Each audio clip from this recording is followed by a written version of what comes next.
Hey guys, welcome to the first of what hopes to be many Tales of Life videos, my weekly, for now, vlog of me updating everybody out there on my life in Canada. I just moved to Calgary. This is going to be weird. I'm not going to pretend that I have a script or anything that makes sense to use.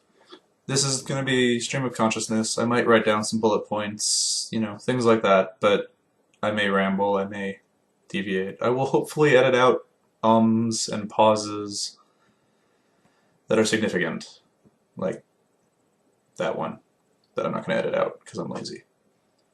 So I moved up here, what was it? Let's say 3 days ago? No, 2 days ago, really. Got settled in.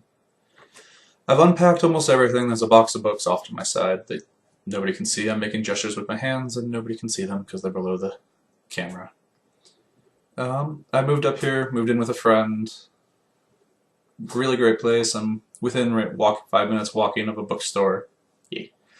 And about 15-20 minutes walking of a mall. Nice, up on the north side of Calgary.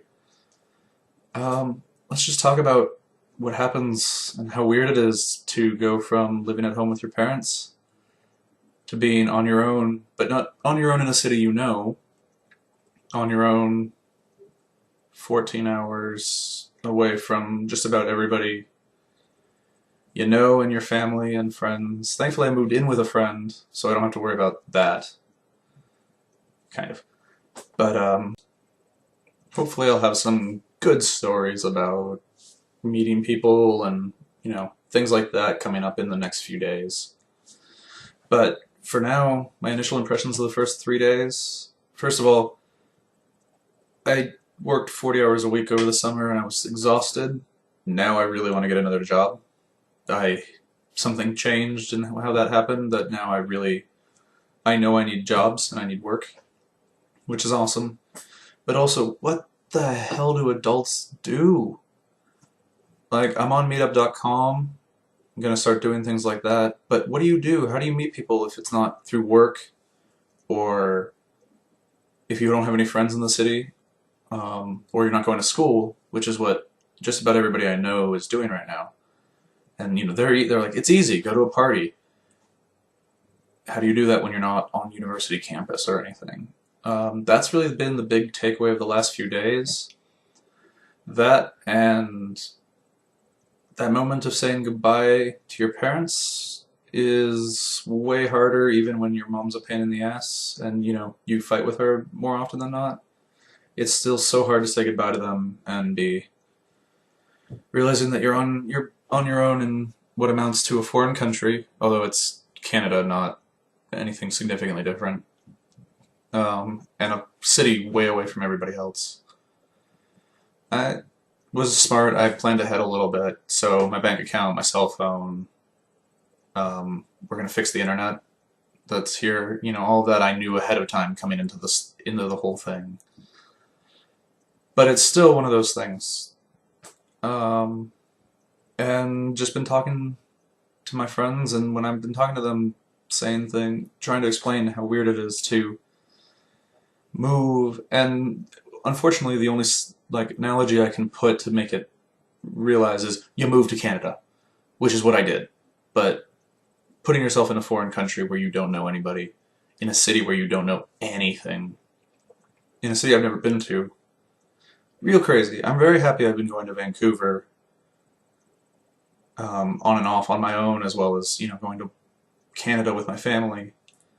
Because I at least recognize major stores and major retailers that aren't American, that are Canadian only. I know what a Tim Hortons is, and I know what they feed me, and I know what Boston Pizza is, and just about everything else. So I'm at least comforted in knowing the basics. I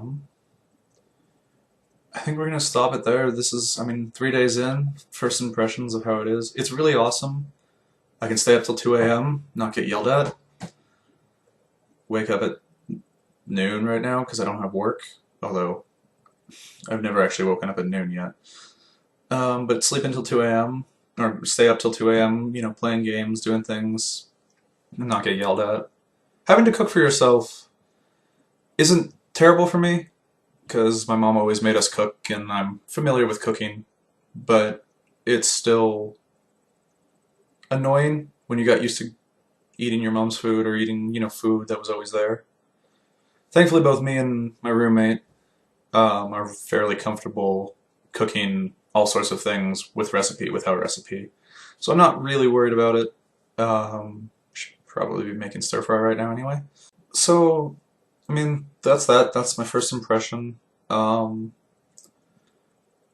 I didn't even bring up that many books, and they took up a lot of space. That's that. That's the first Tales of Life episode. We'll see if I can actually remember to do these on Fridays or whatever day works for me from this point forward. And hopefully I'll get better at having things to say and knowing how to say them. There's a weird art to this that I'm not used to. Also, with any luck, I'll be actually writing and uploading not two, at least one Fandom Through the Ages and one Sidetracks, which will be a new series that I'll explain as I go in the next few days. Right now I have 0.5 megabit upload, so we'll see if this ever even makes it up. Thank you.